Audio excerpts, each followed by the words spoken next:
बिहार में कोरोना काल में चल रही सियासत और तू मैं में नेताओं के साथ अब उनकी बहू बेटियां भी आमने सामने आ गई हैं।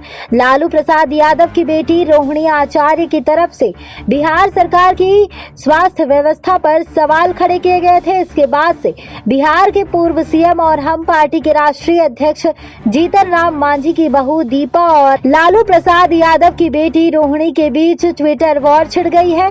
ट्वीट कर रोहिणी ने लिखा है कि 15 साल से सत्ता में बैठकर क्या मक्खी मार रहे थे, एक भी लिक्विड प्लांट नहीं लगा सके। रोहिणी के ट्वीट पर जीतन राम मांझी की बहू जवाब देने के लिए सामने आ गई।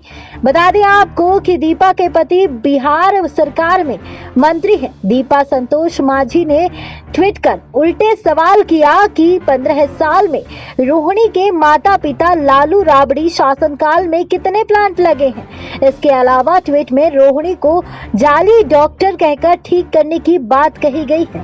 इसके अलावा रोहिणी की तरफ से उठाए गए सवाल पर दीपा संतोष मांझी ने ट्वीट कर लालू यादव के बड़े बेटे तेज प्रताप यादव की पत्नी के मुद्दे को उठा दिया।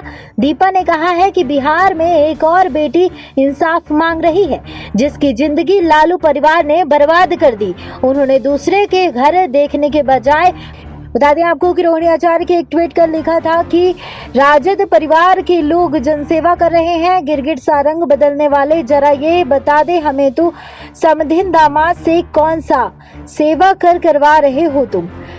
होटल में रंगरेलियां मनाते हुए पकड़े गए अपने नालायक बेटे से कौन सा सेवा करवा रहे हो तुम। पलटू का तलवा चाटने वाले। इस ट्वीट के जवाब में मांझी की बहू का जवाब आया। दीपा मांझी ने ट्वीट कर निशाना साधते हुए कहा कि भाई पिटाए गली गली, बहन बने बजरंग बली, भाभी को घर में पिटवाती हो, हे भ्रष्टाचार की रोहिणी।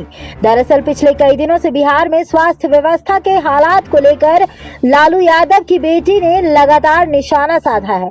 अभी हाल ही में पूर्व सीएम और बीजेपी सांसद सुशील मोदी को लेकर रोहिणी ने तल्ख टिप्पणी की थी, लेकिन अब सत्ता पक्ष की तरफ से नई रणनीति अपना ली गई है।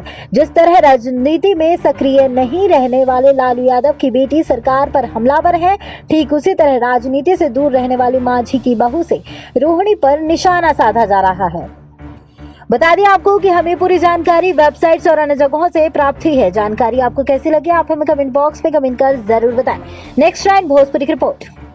नेक्स्ट 9 न्यूज़ भोजपुरिया के सब्सक्राइब करी और लेटेस्ट अपडेट खातिर बेल के आइकन वाला बटन दबाएं।